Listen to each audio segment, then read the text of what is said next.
Chennai EPF pensioners welfare association ने केंद्रीय मंत्री मनसुख मंडाविया को कर्मचारी पेंशन योजना ईपीएस के तहत न्यूनतम पेंशन बढ़ाकर 9,000 रुपये करने के लिए एक पत्र लिखा है, जिसमें ईपीएस 1995 के लाभार्थियों की अनदेखी पर प्रकाश डाला गया है।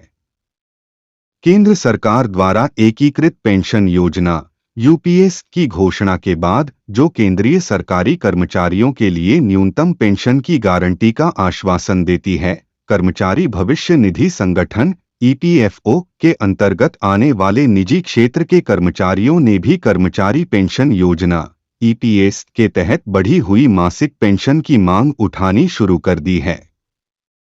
मीडिया रिपोर्टों के अनुसार हाल ही में Chennai EPF pensioners welfare association ने केंद्रीय श्रम और रोजगार मंत्री मनसुख मंडाविया को एक पत्र लिखा, जिसमें महंगाई भत्ते के साथ न्यूनतम मासिक पेंशन को बढ़ाकर 9,000 रुपये करने की मांग की।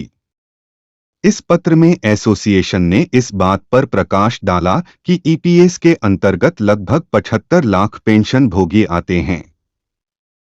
इसने सरकारी कर्मचारियों के लिए हाल ही में घोषित एकीकृत पेंशन योजना यूपीएस की तुलना की, जिससे 23 लाख लोगों को लाभ मिलने वाला है, और कहा कि ईपीएस 1995 के पेंशन भोगियों को नजरअंदाज किया गया है। Chennai EPF pensioners welfare association भी चाहता है कि इस न्यूनतम पेंशन वृद्धि मामले को प्रधानमंत्री नरेंद्र मोदी के समक्ष ले जाया जाए।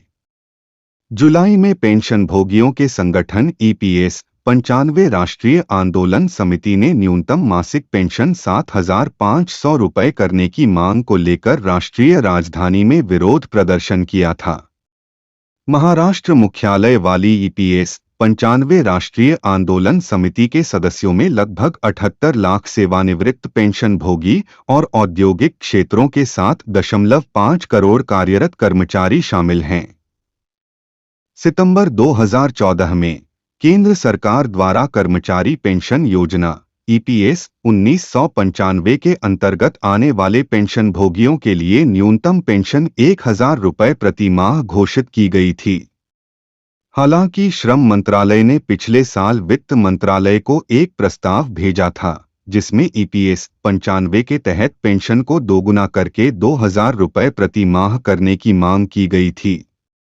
लेकिन वित्त मंत्रालय ने इस प्रस्ताव को मंजूरी नहीं दी।